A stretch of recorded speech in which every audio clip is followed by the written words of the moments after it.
This was supposed to be a normal video about a Pokemon glitch in Generation 4 known as Acid Rain. I was going to show you how it works, how to trigger it, and what are the implications of it. In fact, Bulbapedia has a pretty nice resource that explains Acid Rain. I knew the general idea of how it worked and how to trigger it, but then, when I went to record actual footage of Acid Rain, something wasn't quite right. What I expected to happen sometimes didn't happen. Sometimes nothing happened when something should have happened, and sometimes the weirdest things would happen. Bulbapedia was definitely missing some information, or even had some information, at least according to me, incorrect. So this video is still going to be a descriptive video about Acid Rain, but it's also the result of a mission to fill in the gaps of what we know and don't know about Acid Rain. And if you stick around to the end, as a bonus, I'll show you how to beat Red from Pokemon Heart Gold using Acid Rain. First of all though, what is Acid Rain? Acid Rain is one of the more interesting glitches in Pokemon. It only works in Pokemon Heart Gold, Soul Silver, and Pokemon Platinum. Basically, it causes all the weathers to activate at the same time, and it causes bizarre effects known casually as Acid Rain. Depending on the situation, this can either be game-breaking or just a little goofy. Acid Rain gets triggered if a non-rain weather or field effect is up and a Pokemon faints to the move Pursuit.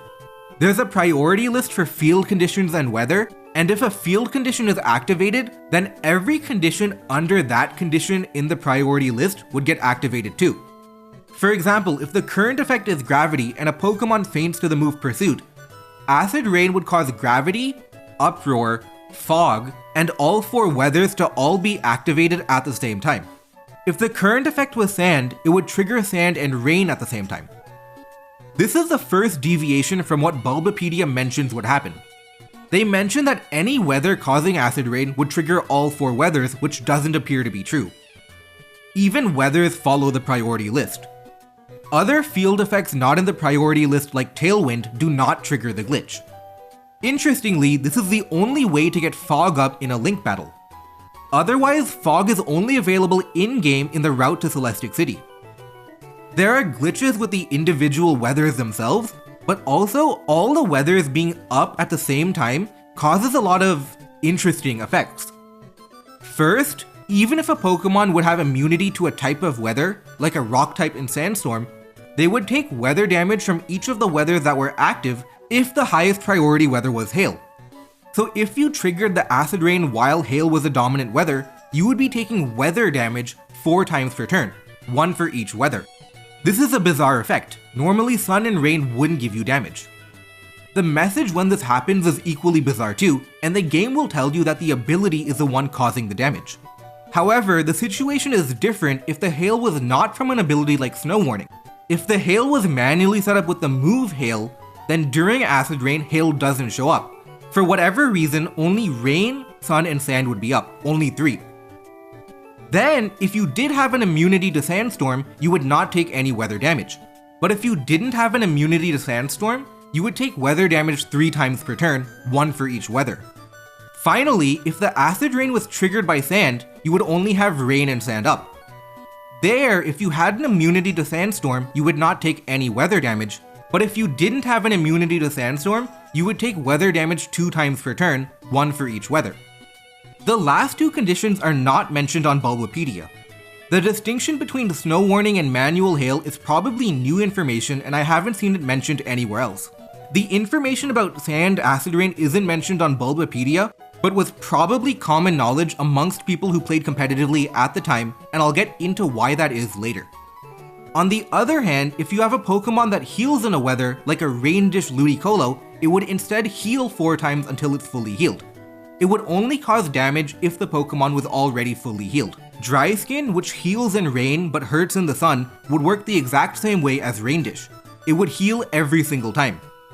Notably, this directly contradicts Bulbapedia, who says that it would heal and hurt depending on the weather.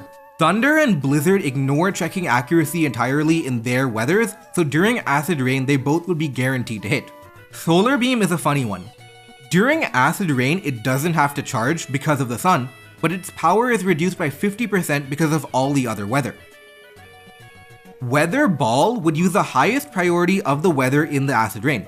For example, if at the time of trigger there was Trick Room, Weather Ball would be an ice type move because that's the highest priority weather. On the other hand, if Sand was the trigger, Weather Ball would be a rock type move. These effects were all relatively inconsequential, you could play through them, but there are actually some game-breaking effects too. If you bring in a Cast Form, it basically locks up the game. Cast Form's ability causes it to transform based on the active weather, so it would infinitely swap between its different forms and there was nothing you could do to stop it. It would lock the game until you turned your Nintendo DS off. Similarly, Cherrim also has an ability that changes its form based on the weather. It would also cause a lock just like Cast Form. Also worth noting, you could remove Sand, Acid Rain by bringing in a Sandstream Pokemon that would reset the weather. So did this have any practical implications? In competitive singles Pokemon, it was pretty relevant actually. Cast Form and Cherrim were not very good Pokemon, so the game-breaking effects of Acid Rain would never be realized. However, knocking something out with Pursuit was definitely very common because of Tyranitar. Pursuit is a big part of what Tyranitar does, and Tyranitar sets up weather too with its Sandstream ability. It's very common for a Tyranitar to be able to Pursuit trap a Pokemon like Rotom, Azelf, or Gengar, and then trigger the Acid Rain condition. If this were to happen, people would just play on as if it was a normal game but with the Sand Acid Rain. On simulators like Pokemon Showdown, the glitch is patched out almost entirely. In VGC, the official doubles format, which did exist in Generation 4, Acid Rain was basically non-existent because Pursuit is not a very good move in a 4v4 doubles context.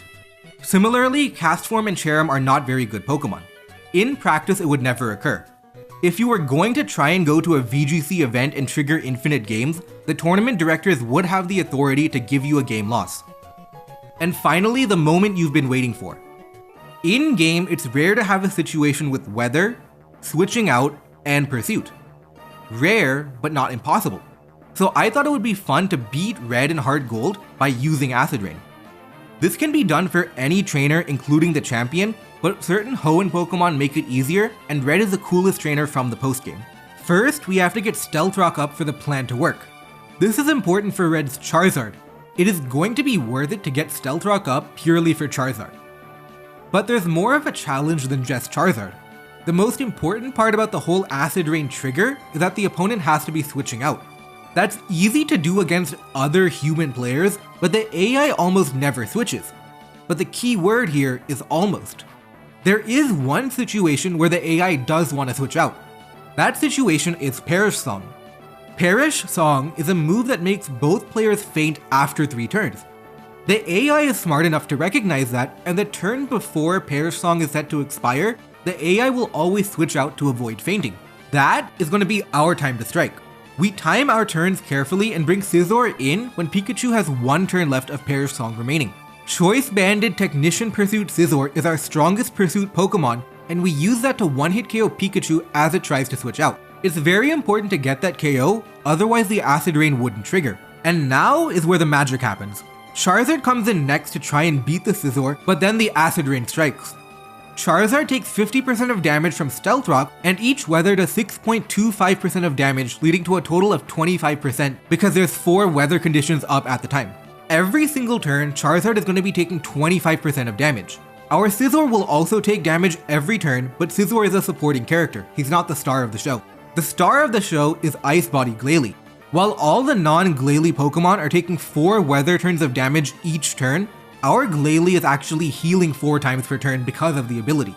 That means every time Glalie uses Substitute and takes 25% of damage, it heals all of that damage right back. Slowly but surely, you can spam Substitute and Protect and use Acid Rain to whittle down all of Red's team until every single Pokemon faints. Overall, Acid Rain is a pretty interesting glitch and is honestly one of the easier glitches to trigger.